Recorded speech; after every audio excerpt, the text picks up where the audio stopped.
right now. Ayan. Mabira lang. Bukan yun yung camera. Ano?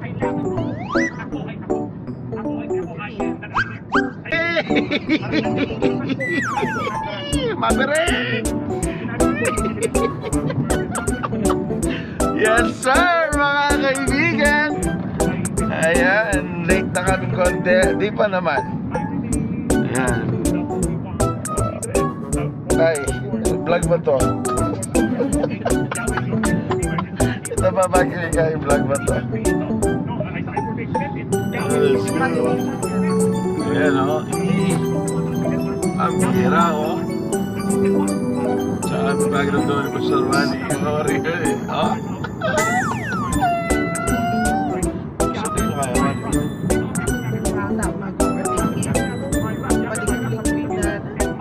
Ayan.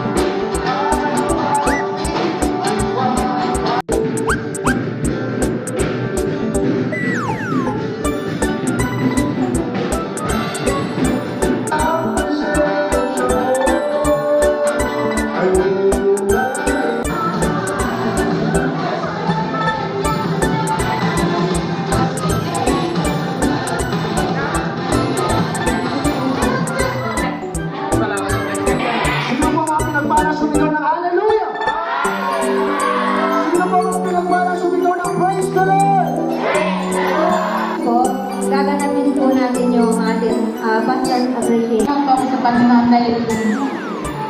Wala po nang nag-focus po ako sa kanya.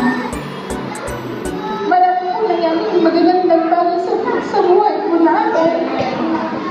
Marami naman po nasubok pero napagtatagumpay po namin dahil po sa kanya. Amen. Pero hindi po ako tumigil po sa prayer po. Salamat din kay Lord dahil na yun nga, kapag may hiniling ka sa kanya, wala akong imposible. Talagang ibibigay niya po. Basta nasa puso po yung sincere po yung hinihingi ko sa kanya. Amen. Salamat po sa bagong umaga at bagong pag-asa. Bagamat may bagay pong paparating, pero alam ko, tutunawin po ni Lord yun. Para hindi na po makapinsala po sa lahat. Yes. Kaya kay Lord po ang kapurihan at pagpapasalamat. At salamat Panginoon sa paggamay mo po sa amin. Hindi ko po marami Panginoon ang nagbibigay sa amin ng pag-asa. Po siya sa ministry po ng ating Diyos. At kilala po siya dito. Dahil isa rin po siya sa mga nag-pastor din po dito sa Calvary Temple sa Ontario. So yun po ang youth pastor natin ngayon sa Calvary Temple sa Angeles. At nakikita po namin nagiging mabunga din po ang kanyang ministeryo. At isa pa, kasama niya po ngayon ang kanyang magandang asawa. May nagpapong lamang po nung Wednesday. Nung Wednesday.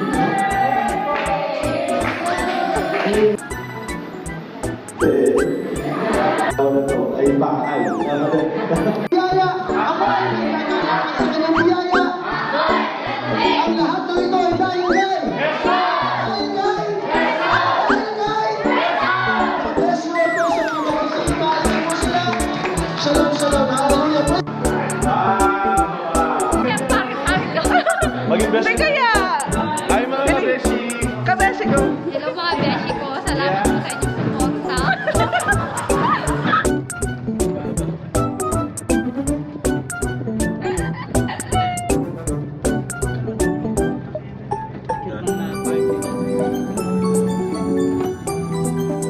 Diyan ang dress yan.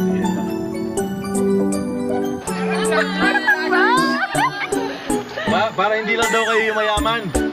Gusto nyo kayo lang yung mayaman sa Oo nga! Bye-bye! Si Beshi ko! Roses, 18 shots.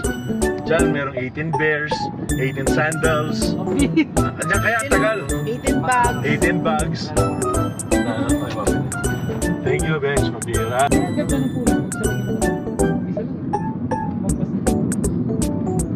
Yun yung ano, ibigan nila. Ano? Kung estudyante naman sa red din. Pero yung na-accidente talaga. Doon, sa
So, kasalukuyan, nagkakagulo sa ligat.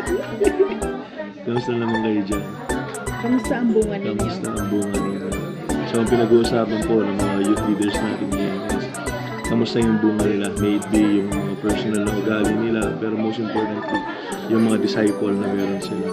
So, ikaw, kamusta yung bunga mo?